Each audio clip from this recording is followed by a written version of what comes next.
How to practice at home. Hello, my friend. Good to see you. How are you? Great. So listen.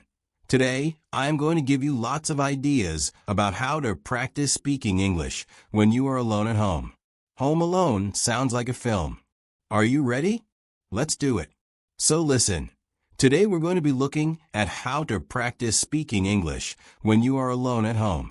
It's not so easy for many people, right? Because maybe you don't have any native English speakers in your city. Maybe there are no tourists that you can go and, well, perhaps not harass, but approach.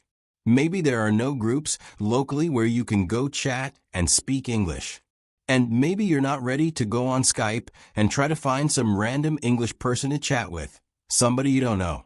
I mean, that can be quite hard, especially if you're a little bit shy, like me.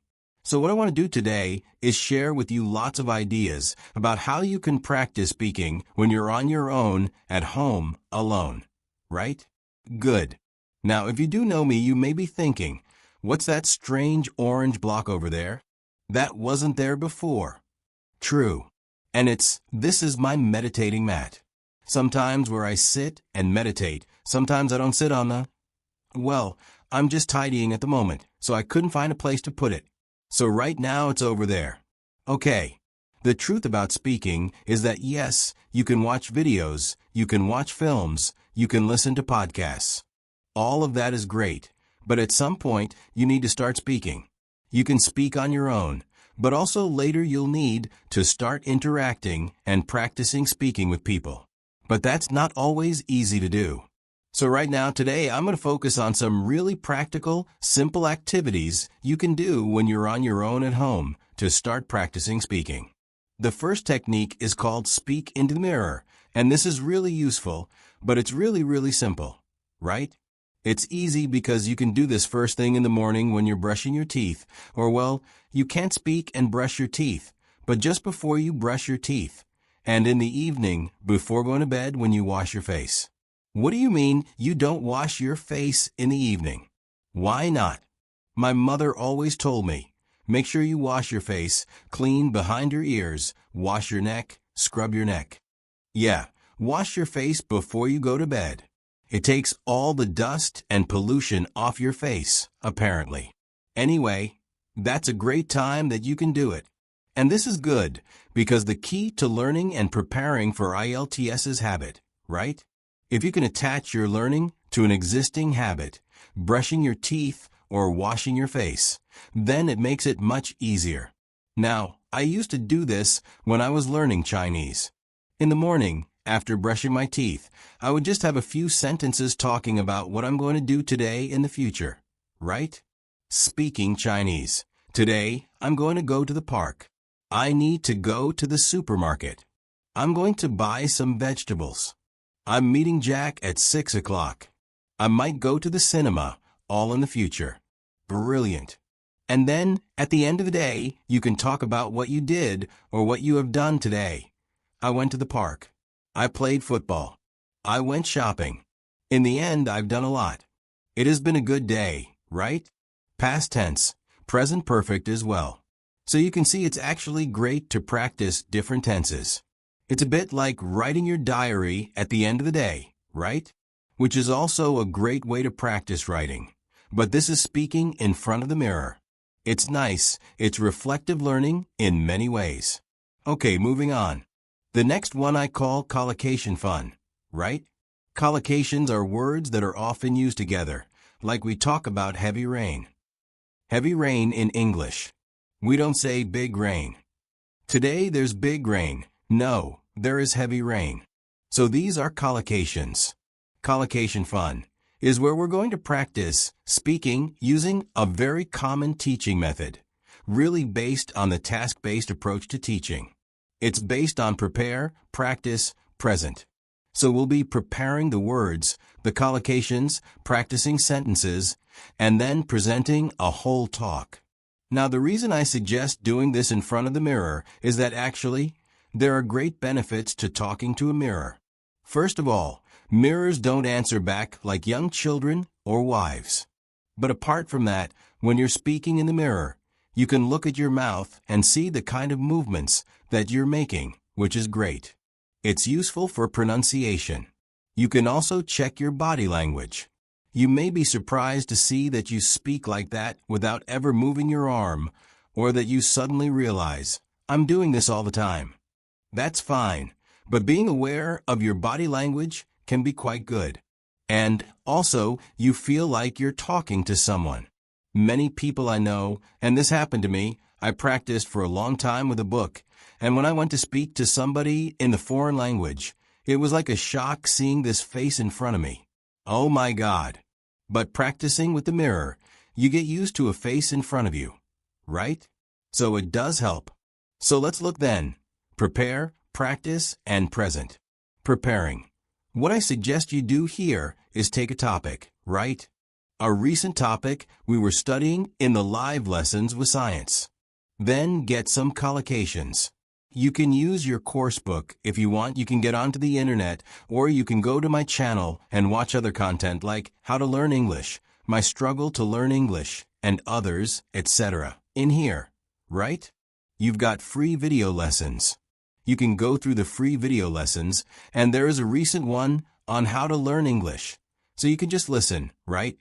Download the video. Yeah, we want to download that. And then find in there all the collocations. Look, you've got the notes here, and here you've got collocations. You've got idioms, you've got loads of stuff. And what I would do is take maybe 6 or 7 collocations or idioms like exact science. It's not rocket science, or to be on the same wavelength. And that's the preparation, right? That's step 1. Step 2. In front of the mirror, just make a sentence with it, right? Exact science. Well, parenting, bringing up children is not an exact science. Cooking is not an exact science. Frying an egg, it's not rocket science. It's actually quite easy, right? Then I'm just practicing sentences here. And then, in the end, after practice, comes present. I take one of the old Part 2 questions around science, maybe something like, describe an area of science you're interested in, and then start to talk about it for maybe a minute, trying if possible to use some of these phrases and sentences, right? So you may say something like this. Describe an area of science you're interested in. Well, okay, I guess an area I'm interested in actually is cooking. And I know it's not an exact science, but I guess it's a branch of science, a branch of food science maybe, right? And I am interested in the science behind cooking. I think it's very interesting. I know with cooking when you heat things up, they change. And when you mix different things like sugar and vinegar, you get different levels of acidity and chemical reactions happen. So I think it's really interesting, right? I think chefs and scientists are really on the same wavelength because they're trying to experiment, discover new things, whether it's cooking or new dishes, things like that. I know cooking isn't rocket science, but I am interested in how it works. So yes, although it's not a hard science, I think an interesting area of science for me. So you can see what I'm doing here is not giving a perfect Part 2 answer. I'm just trying to activate and practice some of these expressions that I've been learning, and that's it really. So that's it. It's great because preparing the collocations, practicing the sentences, and then presenting a talk is a really tried and tested method. Do it in front of the mirror. It's great. You get everything, you get the contact with somebody, but you can see yourself, you can monitor yourself. It's really, really effective. Collocation fun. Great. I want to go and do it. It sounds like so much fun. I'm going to do it again right now. I'll be back in a moment. Next up, practice with short audios. Now, I am a big fan of extensive listening, right? Listening to podcasts and films. That's great. But when it comes to speaking, I think short audios are much better. They are bite-sized chunks. They're easy to use, and your concentration is shorter for shorter periods of time. You can work with, for example, recorded IELTS sample answers. There are many websites that have those. Not written, it must be recorded, right? You want to listen and then speak. There's a tool that I've talked about in the past to many of the students here. It's called LingQ, and I like it because it's full of short audios that you can use to help start speaking, and it's free. I mean, there is a paid version, but you can get lots of stuff for free, which is great here. So let me show you first of all how that might work. So this is LinkU, okay? I'm not going to explain how it works. You can find that out once you sign up for free. But basically, there's a library. You choose your level here. So let's say I'm going to go intermediate, and you can choose down here different audios to listen to. I've got one of my previous lessons here about sport that I will open up, and let me just show you briefly how it works. We'll just focus on the bit on the left. Okay, let's try. Hello, Steph. Hello, Steve. Nice to see you again. Nice to see you again. So what I want you to focus on first is, as you listen to the sentence, pick out the stressed words. Nice to see you. Nice see you. Like to chat a bit about your interest in sports? Chat interest sports. So I'm just repeating the stressed words. Chat interest sports. Sure, you lived in Japan for quite a few years, I think. Lived Japan years, I think. Right, about 9 years. 9 years. Okay, so you can see I'm just doing the word stress. And also you can pick out chunks or phrases that you like or that sound interesting. Years, and I think you lived in different cities. That's right. I lived in Sendai for 4 years, which is a little bit north of Tokyo. A little bit north, a little bit north. That's interesting, which is a little bit north, right? Not in the north, not located in the north, but a little bit north of nice Tokyo for 4 years. And then 1 year down south in Shikoku. Down south. Interesting. Not in the one south, but down south. Okay. And did you play any sports when you were in Japan? A little bit. A little bit. I love that. A little bit. Played a little bit of soccer. I played a little bit of soccer. A little bit of soccer. Isn't that great? So you can see I'm picking out either the stressed words or little phrases or chunks that I like. And this is really helping us listen and prepare for speaking next. What you'll do after you've finished, if you want, you can check the tape script as you listen again. That's fine. But at the end, what I would like you to try and do is repeat the audio or the lesson, giving a summary. So repeating it with your words, not reading, not listening. In fact, you can just close that and focus on your own words, right? Oops. And then after you've done that and a bit of practice, you could try to retell the lesson or the story and record yourself. If you're not sure, you can use your phone.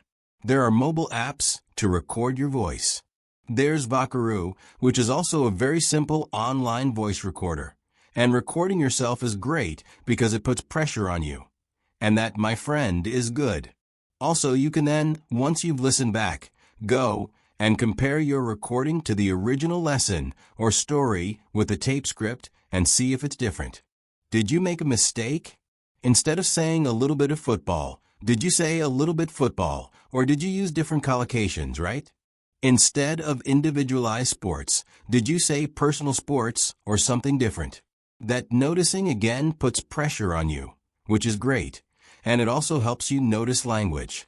Noticing language is a kind of feedback, which is essential to improve. So that's it. Practice with short audios, right? The next one is really fun, and it's about imitating your 2 favorite English-speaking actor or actress. Okay, so here, when you watch a film in English, take some of the actors that you really like and pretend to be them, right? 3, you're copying their body language, their gestures, their facial expressions, their accent, their voice, their words. You're copying everything. Why does this work? Because it's all about identity. A key part of language learning is your identity as an English speaker. And as students, we often have a mask, or we can create a mask that we hide behind when we speak a foreign language. This can be very, very helpful to reduce anxiety or stress, especially if you're shy or you don't want to. You're embarrassed of mistakes and of not speaking correctly. When you have this mask to hide behind, it doesn't matter because you're being somebody else. And it's great fun to do this with actors and actresses. Is that actress or actresses that you like? Let me show you a very, very simple example. There's a great actor called Rowan Atkinson. You may know him for Mr. Bean, but he plays a myriad of characters. One of the recent ones is Johnny English, right? Let's have a look at Johnny English. I'm not sure. Let me clear up the uncertainty for you. You haven't, right? So it's that taking the character, trying to do the voice and the whole body, and you become that character. And you can do that when you're practicing speaking on your own, right? You probably don't want to do it when you're out and about at the shops or speaking to foreign people. Hello. They'll think you're Johnny English. They'll think you're mad. But when you're having fun at home, it can be a great way to practice. So that's it. Imitate your favorite English-speaking actor. The next one is to send audio messages, right? Now, if you're using Facebook, WhatsApp, or other social media that have a chat facility, often we send text messages. You probably send them in your own language, but you could think about sending them in English, right? And go a step further. Send an audio message rather than a written message, because that will be practicing your English. Okay, you can do this if you have some friends who maybe speak English or family members. You can have a bit of fun with them practicing sending messages to each other in English or any other language, right? We do this sometimes. It can be quite fun to do. And the great thing about sending audio messages is it's not like a live phone conversation where the pressure is there. You have time to prepare, to think about what you're going to say, to record it. And if you don't like it, delete it, record it again. But it doesn't have to be perfect, right? It's just about practice, not perfection. Practice, practice. So sending audio messages is a great way to do it. Next up, imitate the English foreigner. Now, I'm sure most people can imagine or know how English people speak your language, right? If you've got tourists or you've met people from other countries who speak your language, how do the English people speak your language? Take that sound, that accent, and start to use it. So, for example, let's imagine I'm Spanish, right? And I'm thinking, so how do English people speak Spanish, right? They don't speak perfectly. They speak with an English accent, right? So the Spanish person would try and speak Spanish with the English accent, right? And then switch to English, but keep that accent. Hello, how are you? I'm fine, thank you. Can you hear that? The same pronunciation and accent. It's easy to switch, and suddenly my English sounds English. It sounds great, right? That's it. I'm doing an example with Spanish, but you could do it with any other language, right? Think how English people speak your language. Speak your language with that accent, and then switch to English, keeping that British accent or English accent or American accent. It really can be quite useful and fun to boot. Great. Now, the next idea is shadowing. Of course, a shadow, right? If the sun is shining down on the floor behind you, you have a shape the same as you, right? Dark. That's your shadow. The sun leaves a shadow. You leave a shadow. And to shadow someone is to follow somebody. So if I shadow you, it means I'm following you. Sometimes detectives will shadow suspicious people, right? Now in language, when we shadow somebody, it can be just to repeat them, but you're very close behind them, right? Remember, wherever you go, your shadow follows very closely. So here, the thing to do is to find a short audio and to listen for maybe a minute and then repeat almost on top of the voice, but maybe a fraction of a second behind them. So you're just behind them, but you're really following them very, very closely. Do not wait for the sentence to finish and then repeat. This is different. This is being really close behind them, and it forces you to pick up on word stress and intonation. And if you focus on those two things, it really can help build up that speaking skill. Word stress and intonation. Let me kind of demonstrate. So we've taken from QPS or QIPS a little audio. First of all, I recommend you listen to the minute completely so you've got an idea of what it's about. And I've already done that because I'm well prepared. And then, the second time you listen and shadow, let me show you how close we are behind it. I'm going to use my phone so you can hear properly. So, Jeremy, let's get into it. Talk about how to talk about pots, how to talk about movies and music, music, and the kind of artwork that enriches our lives. This topic was suggested to us by one of our listeners, and she sends us to an email, which I will read for everybody now. It says, okay, I think you get the idea, right? So it's different from wait, listen, and repeat. It's shadowing, following closely. At first, it's very hard, but the more you do it, the more you'll be noticing word stress, intonation, even accent. I noticed I was picking up a Canadian accent about, it's all about, right? That is shadowing. Let's move on. So we've had shadowing. Right now, we're going to look at responding. What is responding? Well, put very, very simply, responding is you hear a question, you get an idea, you give an answer. You respond. The three biggest problems students have is that they practice. They take a question, they know the question, they've prepared it, and they practice giving answers, right? What happens in the exam? Well, surprise, surprise. In part 3, you get strange questions you weren't ready for. What do you think of globalization? And what do you do? First of all, have something to say about globalization, right? Make sure you've done a bit of research on the topics. Get some ideas. If you don't know, you can always say, oh, I haven't thought about that. Let me see, right? Use a time filler to gain time. Let me see. Use a time filler to gain time. But the most important thing is that in your practice, as well as looking at these topics, you need to practice responding because in part 3 in the exam, the biggest problem students tell me is, I didn't have an idea. I didn't know what to say. I wasn't expecting that. I just couldn't get my ideas out and speak. So you need to practice responding where you hear a question, you've got no idea what it is, you get an idea quickly, and you answer, right? It's a bit of pressure, but as I mentioned before, a bit of pressure is good in your practice. Now, you can do this if you have a speaking partner really effectively, right? So what you do is one of you says, I'm going to bring into our next session 5 questions, and you don't know what they are. The other person does the same. You come into your session, and you ask each other these surprise questions. It's a shock at first, but it's like anything. It's like going down to the gym.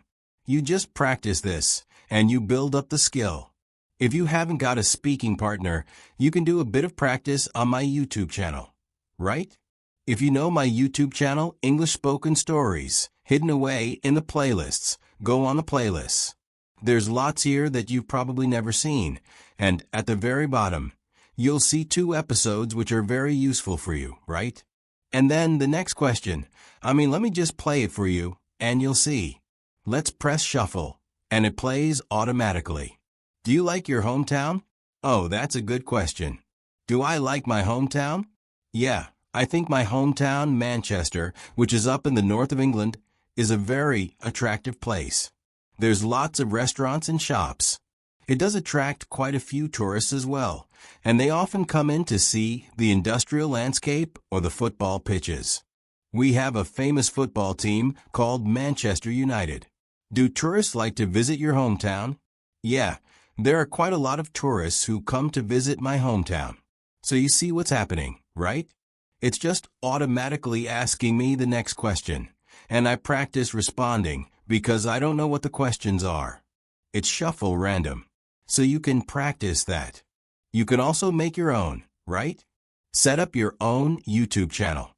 Don't worry about people finding it, they rarely do. And you just put some questions up with a gap for the answer, and then shuffle, and Bob's your uncle. Fantastic. That's it. The next suggestion is describe what you are doing. And I know a lot of teachers suggest this as a way of thinking in English, right? So when you're out and about, when you're out and about, maybe in the park, and you're seeing different things, you describe what you see. Now I suggest you start with words, right? So there you are out and about in the park, and you see, oh, bicycle, person, path, trees, bag, woman, phone. And you're using words, right? And then, right as you're walking around the park, you make collocations, little chunks of language, right? Riding a bike, a long path, a cluster of trees, the woman glued to her phone, picnic, having a picnic, maybe, right? And then you go on to make sentences. Okay, this is a bit like that prepare, practice, present we mentioned earlier. So you're going from words to collocations to sentences, right? Oh, there's a man strolling in the park. There's a woman riding a bike, and also there are lots of trees. There's a woman glued to her phone, and she looks like she's about to have a picnic, and you go on and on and on, right? Great. You can do it in any context. You can do it at home or when you're out at the shop, wherever. Now you may think, and you may say, yeah, but Ariel, you can't go around the streets talking to yourself. People will think you're mad. Well, yes and no, right? Nowadays, put these on, right? Nowadays, people walk around and they're on the phone and like, hello? Yeah, John? Yeah, I'm in the park actually. Yeah, it's lovely. There's a man strolling over there. There's a woman riding a bicycle. Yeah, I'm good. How are you? Right? That's perfectly normal to be talking to yourself in the streets, right? And if you're not comfortable with that, you can pretend that you're Johnny English, right? Pretend you're a spy. Hello? Yes, there's a man walking along a path. There's a woman riding a bicycle. And I think there's a woman glued to her phone, and she's about to have a picnic. Call in the police. Get Johnny English. Pretend to be a spy. I don't know. It's very, very normal, but the key, speak out and go from words to collocations to sentences. Great practice.